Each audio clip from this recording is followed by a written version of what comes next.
Cinézoom, c'est, comment dire, c'est énorme.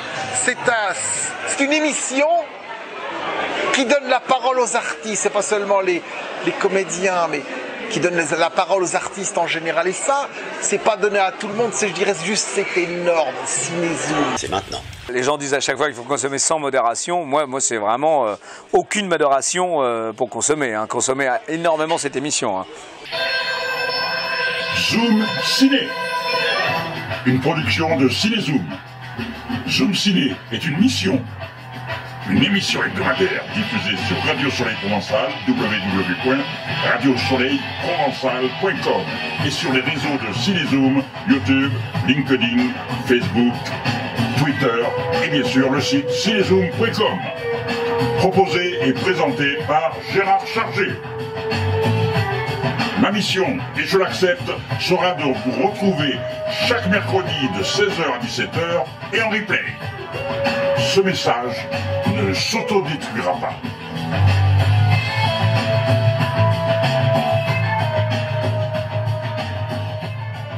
Les Zoom Ciné, 28e.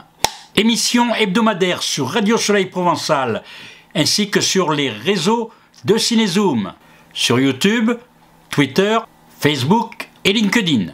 Une émission composée de bandes originales, de bandes annonces et d'interviews de ceux qui font l'actu ou qui l'ont faite. Ce mercredi 20 mars, au sommaire, les Zoom Ciné sur les sorties en salle.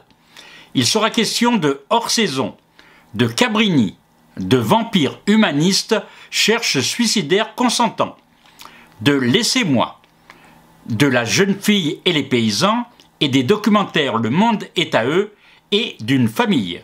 Le mois dernier, Cinézoom a eu 35 ans. Pour fêter cela, donc, nous allons faire un Zoom Ciné sur un entretien que nous avons eu par le passé. Un entretien avec Nicole Garcia pour la sortie de son film à l'époque, Mal de Pierre. C'était en 2016. Donc vous l'entendrez tout à l'heure. Les Zoom Ciné sur les films télédiffusés font partie également de ce sommaire. Les films télédiffusés cette semaine sur les chaînes qui ne les coupent pas par de la publicité. Il sera question de L'ombre de Staline, d'Oppenheimer, d'Indigène et de La La Land. Les Zoom Ciné sur les séances spéciales et les avant-premières des salles cinéma partenaires de Cinézoom, avec des places offertes pour 4 avant-premières qui auront lieu à l'Arplex Canebière d'ici le 31 mars. Il faut composer le 06 09 17 41 64 pour avoir 2 places pour celle de votre choix. Restez bien à l'écoute jusqu'à la fin de cette émission, si tant est que cette émission vous plaît bien sûr. Nous retrouverons Théo l'analyste qui nous parle aujourd'hui du film Les Nuits de Machad. Il sera question aussi des Zoom Ciné sur les stages et ateliers dispensés par Cinézoom et Cinéma Format. Commençons par la chronique de cinésique.fr, le site consacré à la musique de film. Quelle est la bande originale que Benoît a choisie cette semaine ? Bonjour Benoît. Bonjour Gérard, bonjour à toutes et tous. Le coup de cœur musical de Cinésique cette semaine, parmi les films à l'affiche, met à l'honneur une comédie noire québécoise. Vampire humaniste cherche suicidaire consentant. Sorti le 20 mars, premier film de Ariane Louis XVI. Le film porte sur une jeune vampire trop humaniste pour mordre, qui fait la rencontre d'un adolescent suicidaire en mesure d'assurer sa survie. Ariane Louis XVI fait appel pour la musique à Pierre-Philippe Côté, également connu sous le nom de Pilou, qu'on a déjà entendu dans le cinéma québécois, dans le registre de l'action avec Les Affamés de Robin Aubert, dans le drame avec Flashwood de Jean-Carl Boucher, ou encore le thriller avec Blame de Queen Shepard.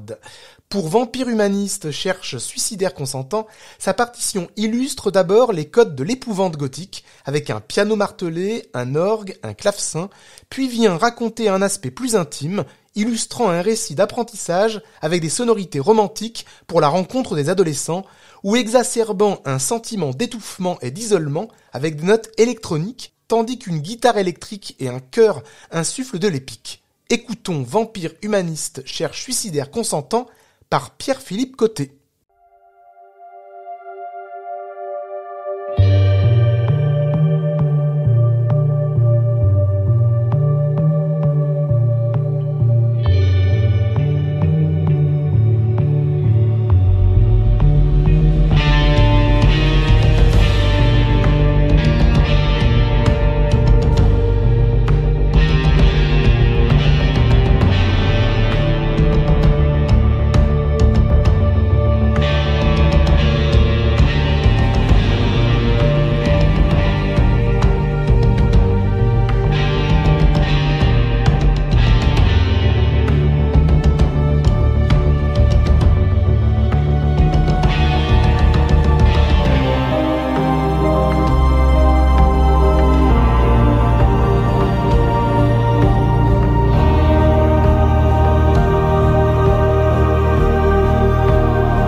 Cinézoom vient d'avoir 35 ans. Aujourd'hui, nous n'avons pas d'entretien qui font l'actu à diffuser.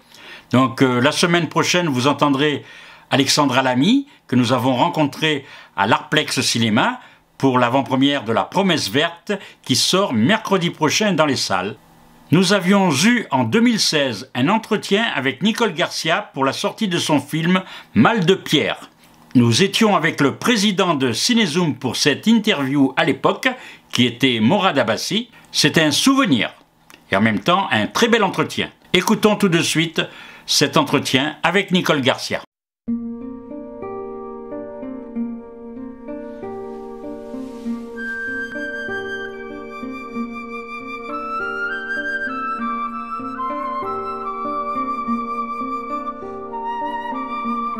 Nicole Garcia, nous sommes contents de vous recevoir à Aix-en-Provence pour votre nouveau film, Mal de pierre.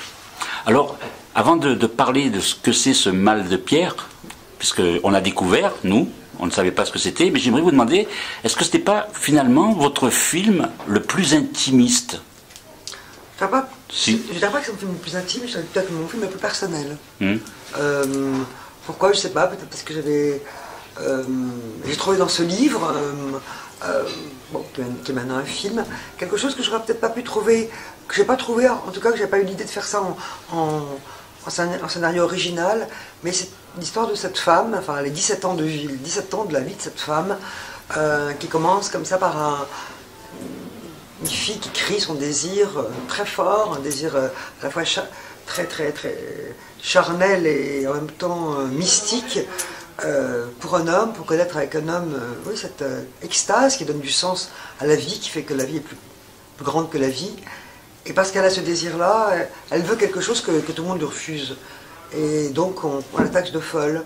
Enfin, en termes sociaux, on dit qu'elle est folle. Sa mère, qui représente un peu l'autorité sociale, dit qu'elle l'est et qu'elle va l'interner si elle ne la laisse pas, si elle n'accepte pas le mari qu'elle lui propose, qui est un ouvrier agricole d'origine espagnole, qui travaille sur ces terres, cette petite propriété rurale où il cultive la lavande. Et elle est comme Gabrielle, donc le personnage que joue Marion Cotillard, elle complètement subit ce viol social d'être mariée contre son gré à un homme qu'elle n'aime pas pour éviter un internement. Et c'est vrai que j'ai été sensible à cette histoire.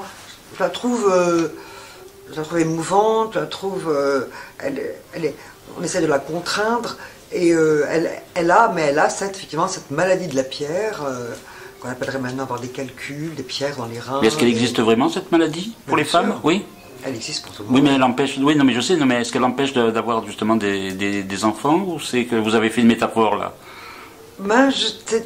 C'est un peu métaphorique, mais assez scientifique aussi. Si la crise est forte et tout ça, il peut... Voilà, mais je crois en plus que chez elle, c'est une maladie presque comme un symptôme, quoi. Elle a des crises quand la mère l'amène chez le psychiatre, elle a des crises le matin de son mariage, et voilà, et elle ne veut pas d'enfant, elle ne veut pas d'un enfant, d'un homme qu'elle n'aime pas. Mais cette cure que demande cette maladie, et qui maintenant s'impose à elle, il faut qu'elle boive régulièrement de l'eau, tout ça pour dissoudre cette pierre qu'elle porte en elle. On l'envoie dans les Alpes suisses, et là, dans les Alpes suisses, elle va rencontrer celui qu'elle attendait, l'homme qu'elle attendait, dont elle a rêvé. C'est un soldat, un jeune lieutenant qui rentre d'Indochine, et il est très... parce qu'il est très... Il rentre blessé, très gravement blessé, et je pense qu'il se rencontre sur cette blessure même, quoi, elle est blessée aussi, et elle voit, c'est comme si tout s'arrête, quoi. Elle a rencontré, elle parle beaucoup dans le livre, et j'ai repris ces mots parce que ils sont incroyables. Elle cherche la chose principale dans la vie. C'est quoi la chose principale? C'est ça pour elle, rencontrer, mettre ensemble le charnel et le sacré. Et elle le rencontre en lui, il cristallise ça. Et donc, mais le problème, c'est qu'elle est mariée, Elle n'a que 6 semaines à faire dans cette cure, et un jour son mari reviendra la chercher. Et là est le secret du film. Oui, et là on ne va pas en dire plus. Non. Hein, voilà, parce qu'il faut découvrir, parce qu'on est surpris justement par ça, et en même temps, c'est un film qui justement parle de l'émancipation de la femme indirectement, puisque c'est vrai qu'aujourd'hui on ne dirait pas qu'elle est folle, hein, on dirait simplement qu'elle est différente, ou qu'elle veut faire les choses autrement. Oui, enfin, je sais pas si une mère, dans un rapport aussi naufragé et un rapport aussi difficile que celui qu'elle a avec sa mère, elle apporte au scandale. Un désir sans censure comme le sien, on ne la traiterait pas de manière aussi brutale, mais c'est quand même... mais je ne suis pas sûre que ce serait si facile pour elle et qu'elle rencontrerait autant de non, ce ne serait pas facile, tolérance. mais voilà.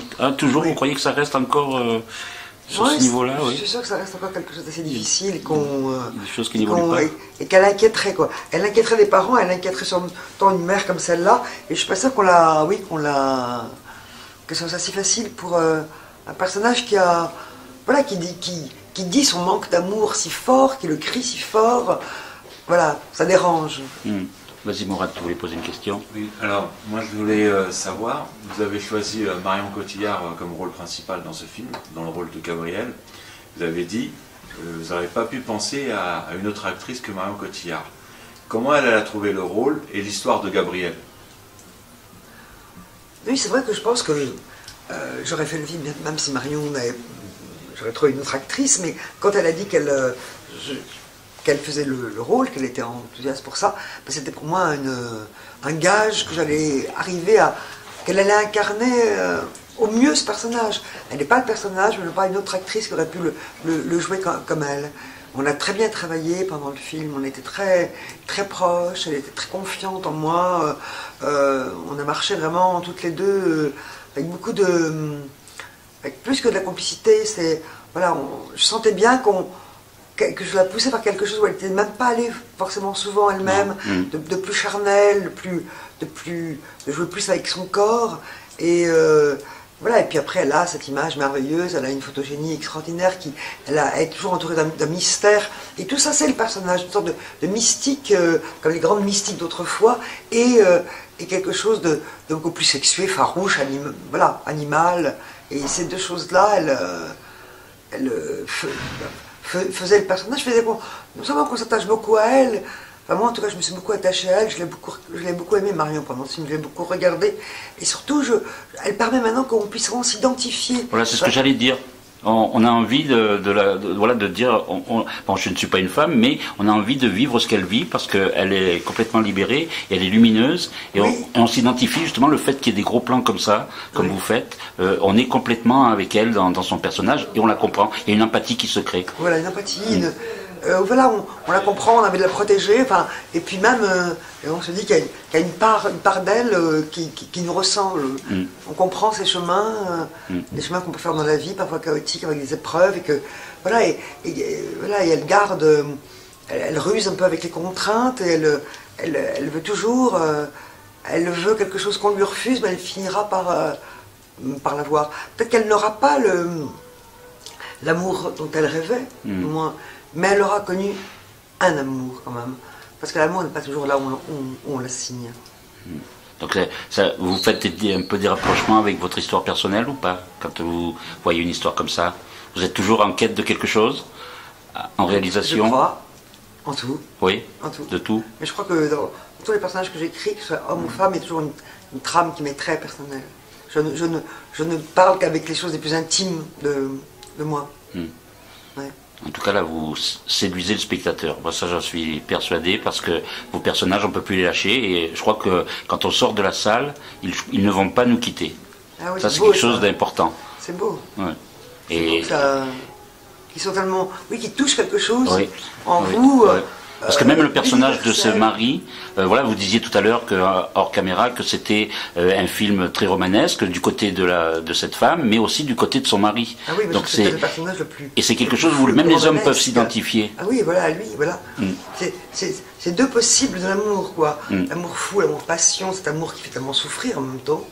Et puis un autre amour plus où on est amis avec l'autre, quoi. Être ami avec son, voilà, ils sont amis. Ils sont mariés, mais ce sont des amis. il l'a comprise, il l'a regardée, il a compris quelque chose d'elle, alors qu'il paraissait quelqu'un de fruste au début. Voilà. Oui, parce qu'il a lui aussi ses blessures. Il a ses blessures. Il a un passé. Voilà. Vous ne nous dites pas tout, mais... Qu'il a donné cette intelligence et cet amour immense, inconditionnel qu'il a d'elle, qui fait qu'il la comprend. Qu'il la laisse... voilà. Et ça ne nous laisse pas de pierre, c'est le cas de le dire. Ben, et on peut faire des jeux de mots avec ça aussi. Bien sûr, bien sûr. Alors, je ne sais pas si tu avais une dernière question, Oui, parce que après, voilà, parce qu'il nous reste 1 minute 30. Donc Gabrielle, qui est jouée par Marion Cotillard, dans son personnage, elle a un imaginaire qu'elle recherche, genre un premier amour, mais un amour qui dure indéfiniment. Et vous avez poussé ça à son maximum, ce qui en fait reflète un peu ce que tous on est, c'est le côté humain, on est tous un peu imaginaires. Et moi j'ai trouvé que c'était bien joué. Comment vous avez eu cette idée de pousser l'imaginaire au maximum d'un personnage dans ce film? C'est ça que je trouve que l'imagination, peut-être un truc qui m'est donc, enfin pour le très, très personnel, c'est que peut-être que pour moi, l'imagination, à un moment donné vouloir être une actrice, vouloir après faire du cinéma, cette vie en surnuméraire que nous donne l'imagination, la fiction, qui fait qu'on fait des constants retours au réel, une fuite du réel et un retour. Enfin, c'est l'importance qu'a l'imagination dans ma vie. Et effectivement, on peut dire que pour elle, c'est une imagination qui, à un moment donné, on va dévoiler le secret du film, mais la sauve de l'effondrement. Donc je crois souvent il y a un sauve qui peut, et c'est un outil qu'elle utilise, qu'elle a en elle, même quand à un moment donné elle se déguise en pute de Toulon pour arriver à faire quelque chose dont elle ne veut pas. Mais c'est encore une fois son imagination, elle le fait parce qu'elle se fait un petit théâtre qui lui permet de... Elle crée un personnage pour pouvoir le faire. On souhaite une belle carrière, mal de pierre. Merci. Une carrière de pierre. Vous pouvez trouver le DVD ou le Blu-ray en vente sur toutes les plateformes. Et vous pouvez aussi regarder le film Mal de pierre en VOD sur Arte Boutique. La bande originale de Mal de pierre est composée par Daniel Pemberton. Le titre du morceau que nous écoutons, c'est Nouvelle vie.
Retrouvons Théo l'analyste.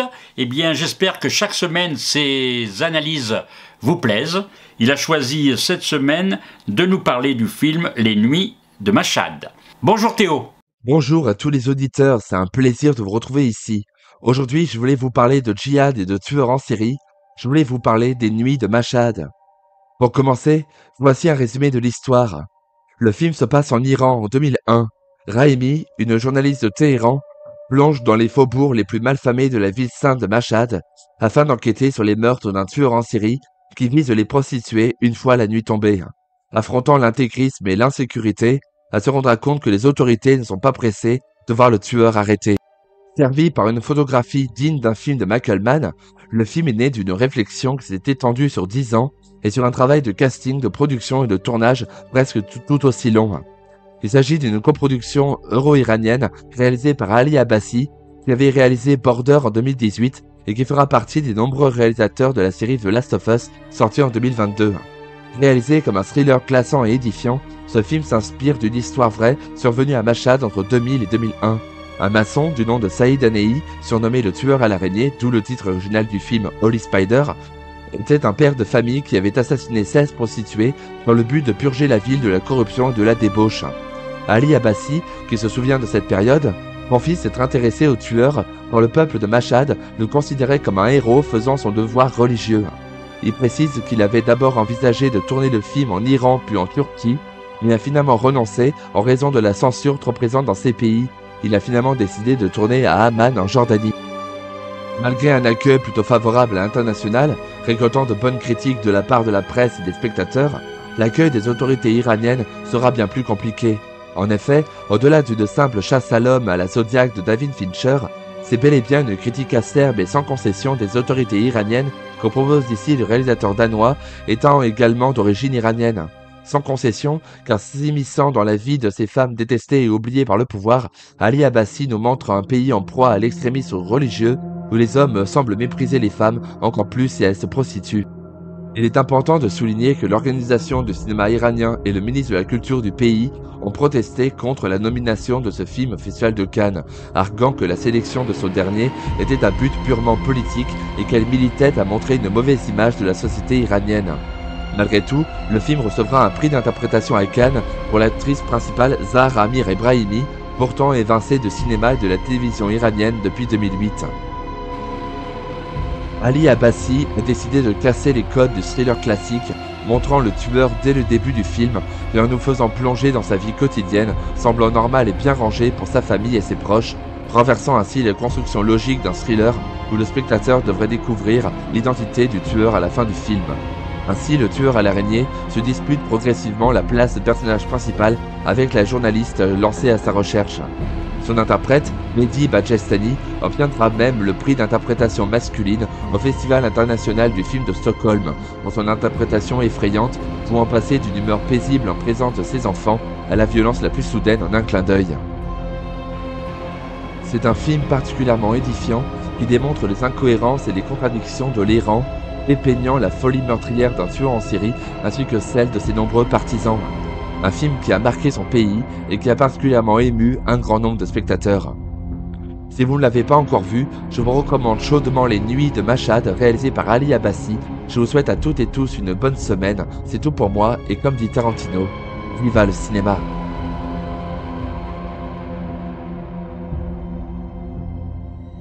Les Zoom Ciné sur les films à l'affiche sortis dans les salles de cinéma ce mercredi 20 mars. Tout d'abord, Hors saison, un film réalisé par Stéphane Brisé avec Guillaume Canet, Alba Rohrwacher et Marie Drucker dans les rôles principaux.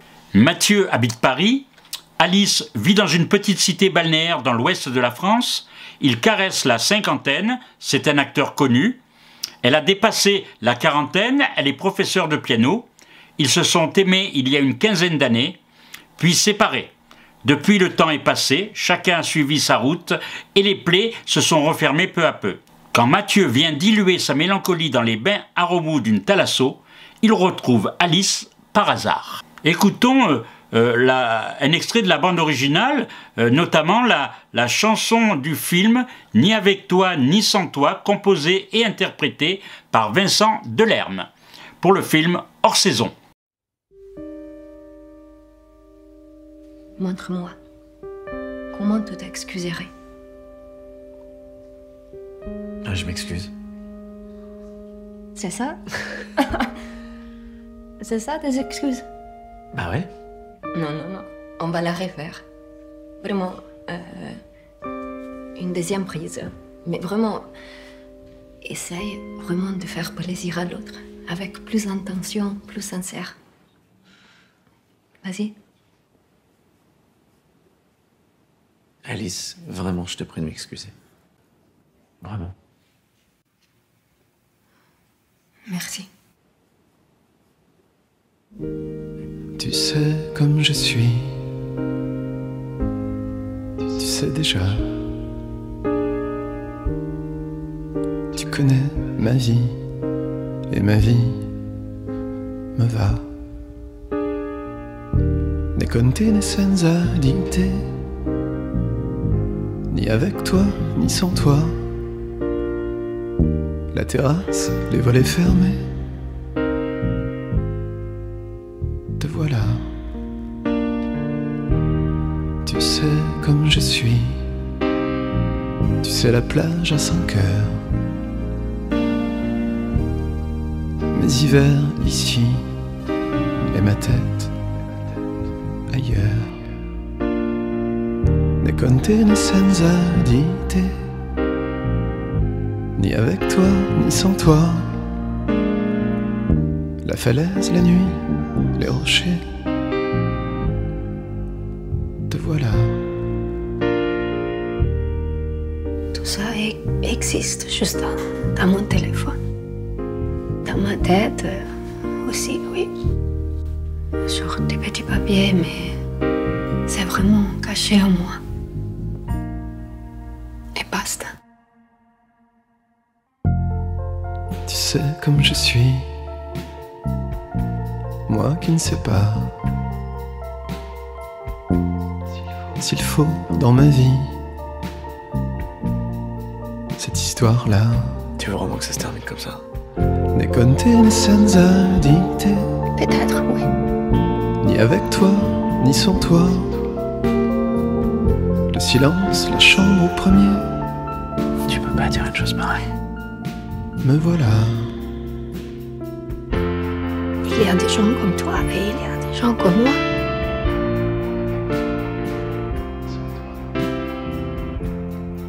Tu sais comme je suis.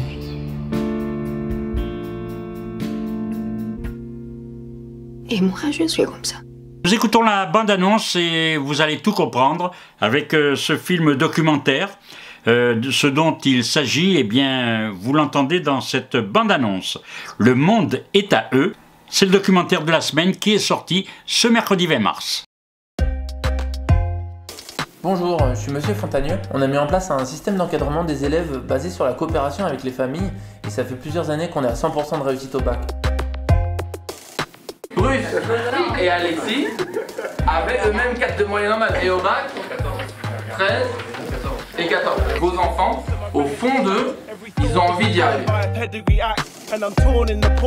Au fur et à mesure des années, au lieu d'acquérir des connaissances, j'ai accumulé des difficultés. Je n'avais pas honte de moi, mais j'étais pas ce que je voulais être. L'objectif du projet est de montrer que tous les jeunes peuvent réussir. Ma vision des cours, elle a énormément changé. Je suis déterminé, je suis motivé, je suis concentré. J'ai plus d'encre. Comment est-ce que vous vous sentez? Je lui dis c'est moyen quand même. Non, dis pas ça. Mais mon appréciation sur sa copie et mon SMS, ils sont positifs. Je suis fière de moi. Je suis fière que mes parents soient fiers de moi. Je suis fière que les profs soient fiers de moi. Vous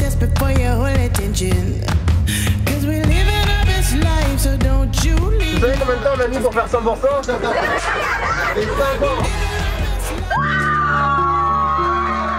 Franchement, ce que vous faites, c'est énorme.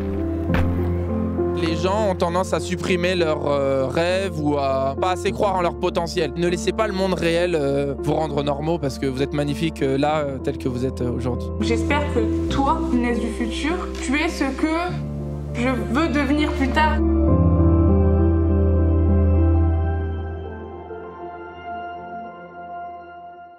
Un autre documentaire à l'affiche cette semaine, les Zoom Ciné sur les films dans les salles. Il s'agit du film réalisé par Christine Angot. Voici le sujet de ce documentaire très personnel. L'écrivaine Christine Angot est invitée pour des raisons professionnelles à Strasbourg, où son père a vécu jusqu'à sa mort en 1999. C'est la ville où elle l'a rencontré pour la première fois à 13 ans et où il a commencé à la violer. Sa femme et ses enfants y vivent toujours. Christine Angot prend une caméra et frappe aux portes de la famille. Un film témoignage, un film qui libère la parole une nouvelle fois. Donc c'est vrai que dans tous les domaines, il faut maintenant parler, même quand on est un peu plus âgé. Voilà, je crois que ces choses-là n'arriveront pas aux plus jeunes si on commence à dévoiler des choses qui sont dans notre entourage. Écoutons la bande-annonce de Une famille de Christine Angot. J'en ai marre de parler de ça. J'en ai marre que mon travail soit envahi par ça.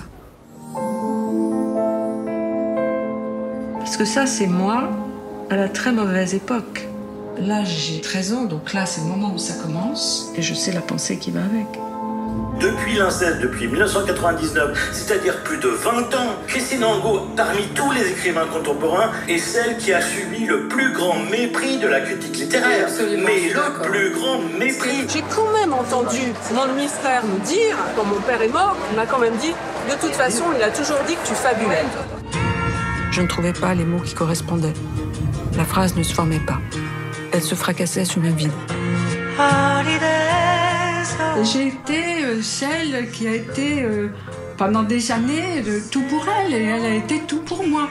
Moi, je suis à ta place quand j'entends. On s'est trompé, toi et moi, sur notre histoire. On s'est trompé sur ce qui nous unissait. Depuis le début, voilà. Elle m'a protégée. Inversion des rôles.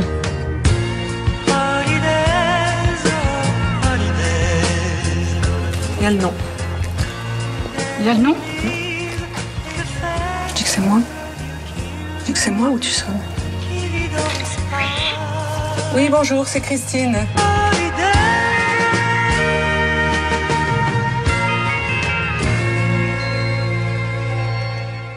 Les Zoom Ciné sur les films à l'affiche sortis dans les salles cette semaine. Continuons avec le film américain réalisé par Alejandro Monteverde, un film qui s'intitule Cabrini. Quand sœur Francesca Cabrini débarque à New York en 1889, elle ne possède rien, tout comme des milliers d'immigrants italiens. Avec l'aide de quelques sœurs, malgré sa santé fragile et son isolement dans une société patriarcale, elle va se lancer dans une aventure sans précédent, construisant un orphelinat, puis un hôpital et progressivement un véritable empire de l'espoir. Son audace, sa pugnacité et sa charité feront d'elle la première sainte des États-Unis d'Amérique, canonisée en 1946 par le pape Pie XII. Cabrini à l'affiche mercredi 20 mars. Et nous écoutons la bande-annonce.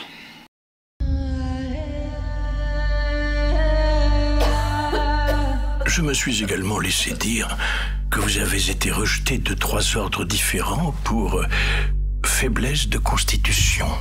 Nous pouvons choisir de nous mettre au service de notre faiblesse ou au service de notre but. On ne peut pas faire les deux. Mes sœurs, si nous voulons bâtir un empire d'espérance, nous allons devoir commencer par conquérir New York. Saleté de Morico. Il n'arrête pas de débarquer. Mon papa, il s'est suicidé. Et ma maman, elle est morte du typhus. En Amérique, la plus grande de toutes les nations, les rats vivent mieux que les enfants de 5 Points. C'est trop dangereux. Pas pour toi. Prudence, ma mère, ou cet endroit vous mangera toute près. Les médecins me donnent environ 5 ans.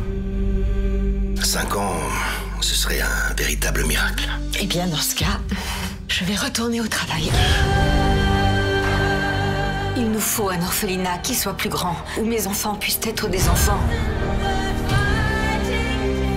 Ce que j'aimerais, c'est débarrasser ce quartier de vos crimes et de votre crasse immonde.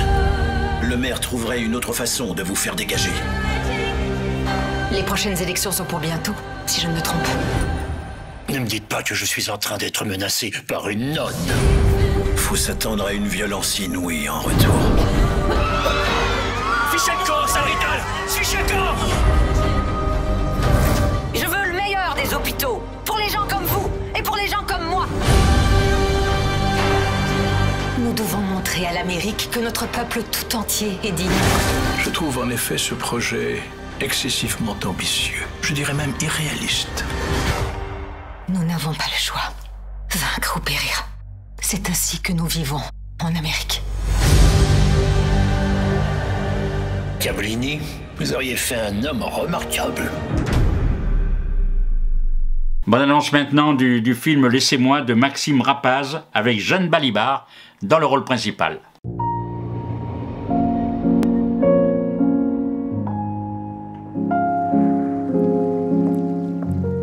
L'homme à la polaire? Il est accompagné. Et celui qui est assis près de la fenêtre? Il repart demain matin. Très bien. Je vous remercie.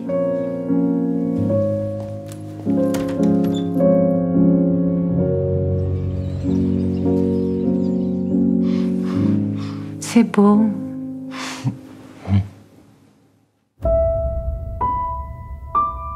Je vous demanderai que vous me racontiez tout de votre métier, de votre vie, cette autre vie, pourquoi pas. Et puis je vous parlerai de ma vie aussi. Il comprend les choses du monde, mais il a sa propre réalité. Et vous êtes seul à vous en occuper? Oui, je travaille à domicile. Et vous, comment allez-vous? J'ai cru ne jamais vous revoir, Claudine. J'essaye de faire de l'ordre dans ma vie. Ces autres hommes que vous fréquentez n'ont sans doute pas le culot de vouloir vous connaître. J'ai eu cette chance jusqu'ici, en effet. Je suis un peu perdue.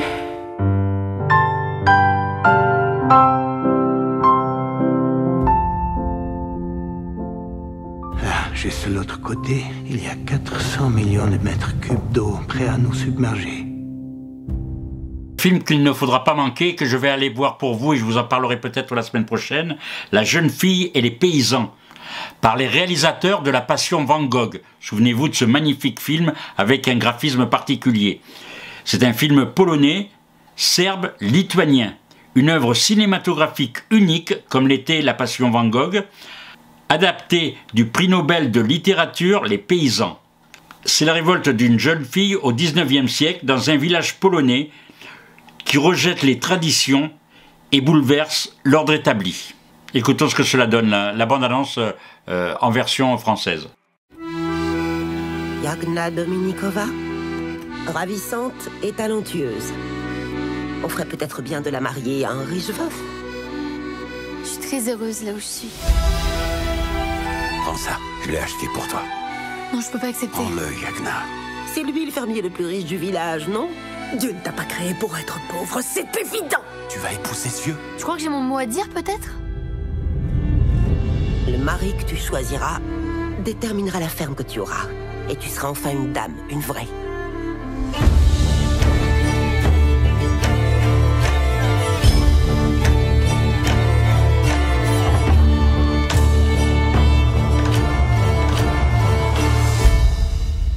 Parfois, j'aimerais m'accrocher à ces nuages et partir en voyage avec eux.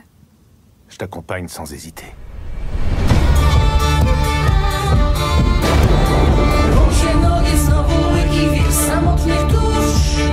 On parle de ton mari. Celui qu'on m'a imposé. Les gens du village critiquent ton comportement. Qu'ils aboient s'ils veulent. Tout le monde raconte que c'est une coureuse.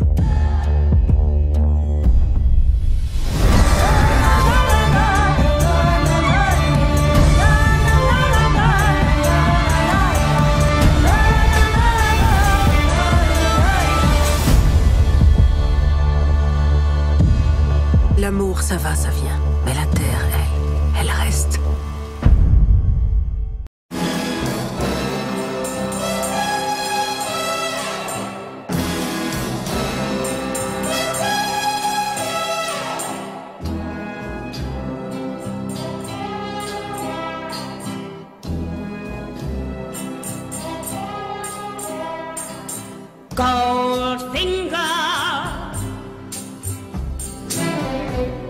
the man with the Midas touch, a spider's touch, such a cold finger beckons you to enter his web of sin. But don't go in. Golden words he will pour in your ear, but his lies can't disguise what you feel. For a golden girl knows when he's kissed her, it's the kiss of death from Mr. Goldfinger. Pretty girl, beware of this heart of gold. This heart is cold. Golden words he will pour in your ear, but his lies can't disguise what you fear. For a golden girl knows when he's kissed her, it's the kiss of death from Mr. Goldfinger. Pretty girl, beware of this heart of gold. This heart is cold. He loves only gold, only gold. He loves gold. He loves only gold, only gold. He loves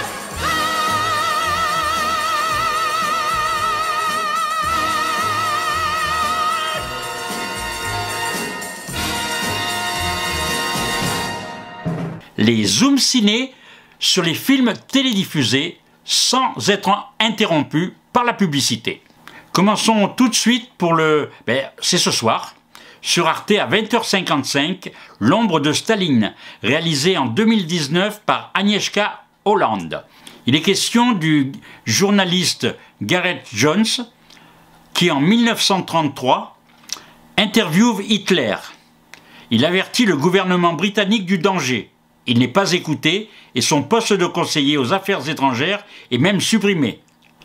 Il part alors pour Moscou pour interviewer Staline et s'insurge contre ces faux espoirs qu'il colporte. Un film à ne pas manquer, L'ombre de Staline, sur Arte à 20h55 ce soir.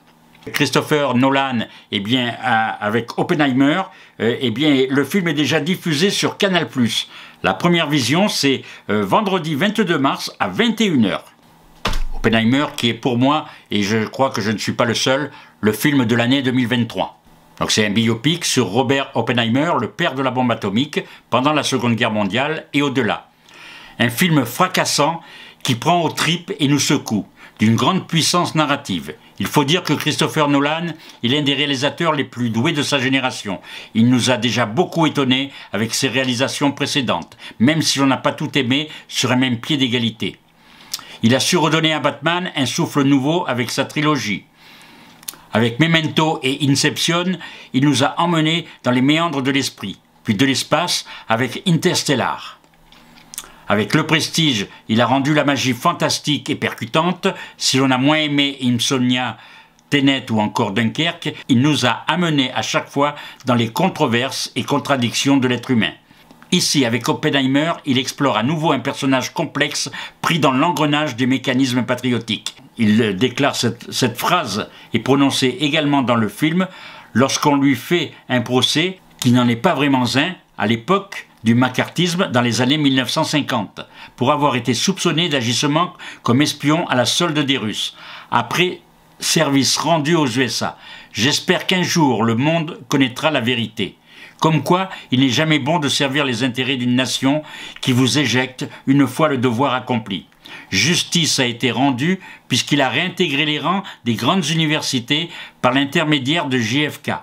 John Fitzgerald Kennedy, qu'il a réhabilité. Le système est écœurant, comme souvent, et le film le montre impitoyable tel qu'il est.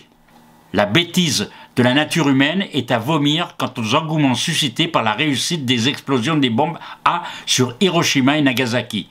Une action meurtrière qui hanta longtemps les scientifiques qui participèrent à la construction de la bombe. Oppenheimer déclara au président des États-Unis lors d'une unique rencontre « J'ai du sang sur les mains ». Le président Truman balait cette remarque avec désinvolture et une fois le physicien parti, ordonne à Hutchison de ne plus jamais le ramener devant lui. Après tout, il a simplement fabriqué la bombe. C'est moi qui ai donné l'ordre de l'utiliser. Un film bavard qui nous en apprend beaucoup et qui nous passionne durant 3 heures que l'on ne voit pas passer. À la fin du film, on a envie de lire le livre pour en savoir un peu plus sur cet homme. La mise en scène et la réalisation sont sans faille.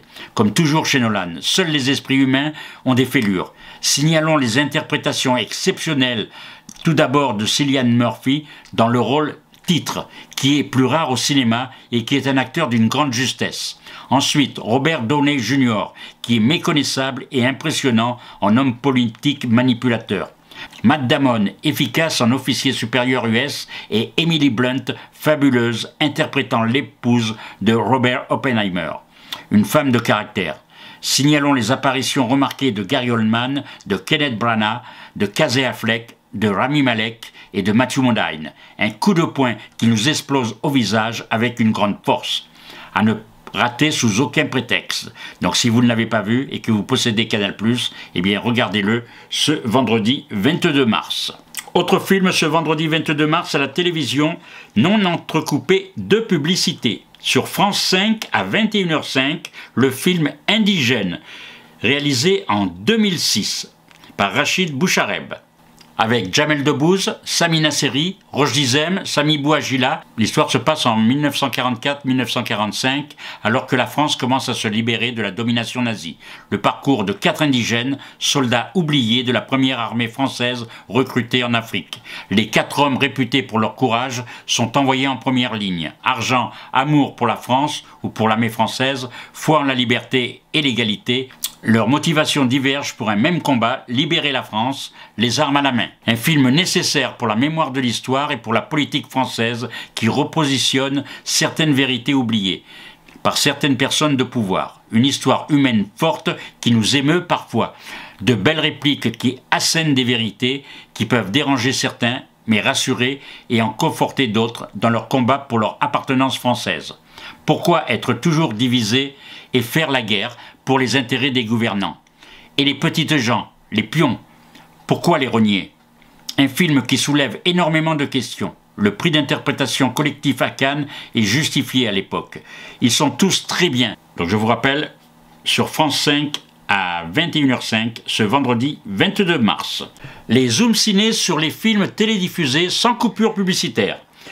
Nous terminons avec La La Land qui passe sur Arte à 21h le dimanche 24 mars.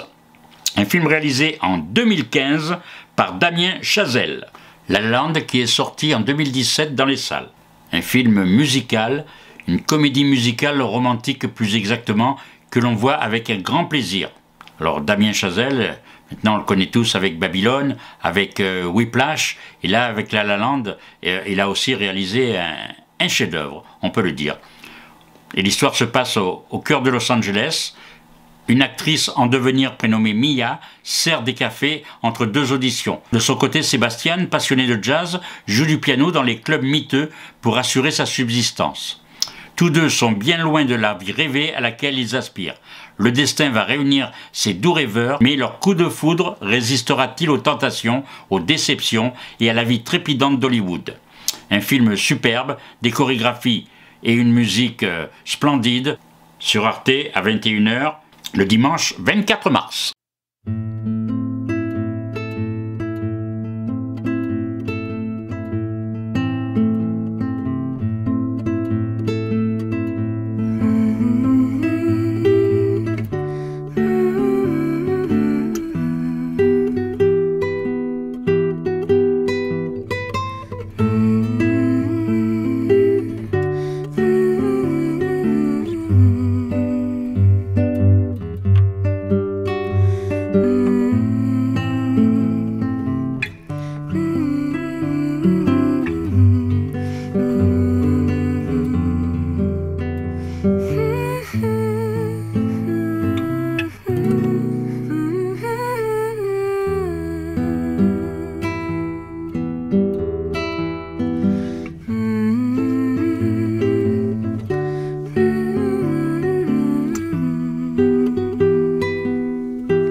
Les Zoom Ciné sur les séances spéciales et les avant-premières avec nos cinémas partenaires. Tout d'abord, une opération spéciale dans 2 cinémas à Marseille, mais justement dans nos 2 cinémas partenaires, avec une action caritative initiée par le Rotary Club et l'opération Espoir en tête.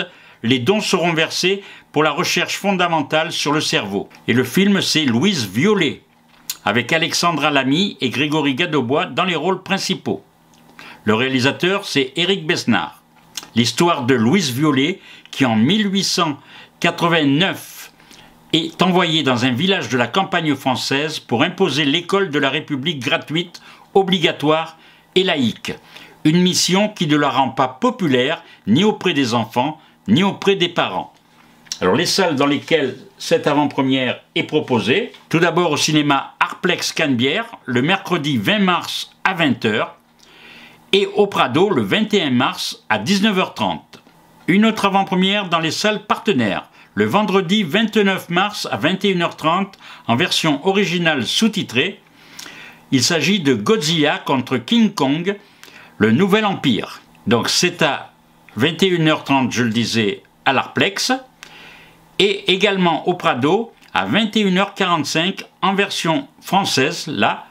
Donc dès 19h, le marathon avec Godzilla, et c'est un bonus au cinéma Prado, Godzilla contre King Kong. Dimanche 31 mars à 19h30, SOS Fantôme, La menace de glace, en version originale sous-titrée à l'Arplex Canebière, et au Prado en version française à 16h45.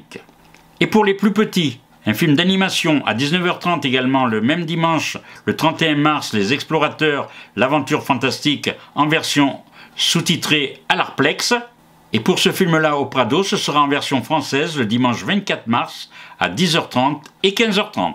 Nous vous offrons des places de cinéma pour les avant-premières qui se déroulent à l'Arplex. Vous avez donc 4 choix pour cela. Composez le 06 09 17 41 64 jusqu'à la fin de cette émission. Les Zoom Ciné sur les séances spéciales au cinéma Arplex Canebière à Marseille et aux Variétés. Du 21 au 26 mars avec la Cinémathèque française. 4 films en version restaurée et en version originale sous-titrée. Les films français, bien sûr, sont en version originale systématiquement.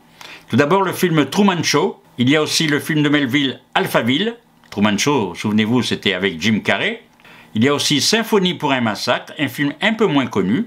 Et le jeudi 21 mars, ce sera l'ouverture à 20h15 à l'Arplex avec le film Collatéral, présenté par Jean-François Roger, le programmateur de la Cinémathèque française. Collatéral, souvenez-vous, c'était un film avec Tom Cruise et Jamie Foxx dans les rôles principaux.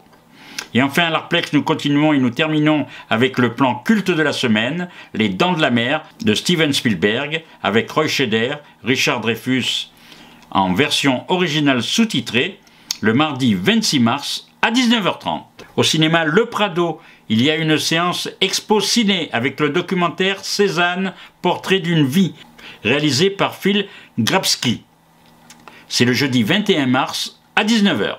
Les Zoom Ciné sur les stages et ateliers proposés par Cinézoom et Cinéma Format. Pendant les vacances d'avril, eh bien, vous pouvez vous inscrire pour faire un stage de réalisation. Donc il y a 4 dates de proposées, donc ces vacances de printemps, du 8 au 12 avril, du 15 au 19 avril, du 22 avril au 26 avril aussi, et du 29 avril au 3 mai. Donc ça se passe au château des Cressaux en Trobagne et Marseille, et vous pouvez donc en 5 jours réaliser un film de l'écriture au tournage. Et ensuite vous aurez le film terminé. Nous écrivons ensemble une histoire de fiction, vous jouez un personnage, vous passez devant et derrière la caméra. Voilà, pour vous inscrire, composez le 06 09 17 41 64. Et puis si jamais vous ne venez pas au mois d'avril, eh bien il y aura aussi des vacances pendant tout l'été, au mois de juillet et au mois d'août. Voilà, n'hésitez pas à nous demander les renseignements et allez voir sur le site www.ciné-zoom.com tous les renseignements sur ces stages et ateliers sur les métiers du cinéma et ces stages, tout particulièrement ces stages de réalisation. Cette émission s'achève. Eh bien, je vous remercie d'être resté à l'écoute. J'espère que vous allez encore nous téléphoner pendant 5-10 minutes après la fin du générique pour pouvoir, pour que l'on vous offre des places de cinéma pour les films de votre choix, pour les avant-premières dont j'ai parlé, qui se déroulent au cinéma Artplex Canebière. Voilà, au revoir à toutes, au revoir à tous, à la semaine prochaine, même heure, même endroit. Zoom Ciné, une production de Cinézoom. Zoom Ciné est une émission hebdomadaire diffusée sur Radio Soleil Provençal, www.radiosoleilprovençal.com et sur les réseaux de Cinézoom, YouTube, LinkedIn, Facebook, Twitter et bien sûr le site cinézoom.com.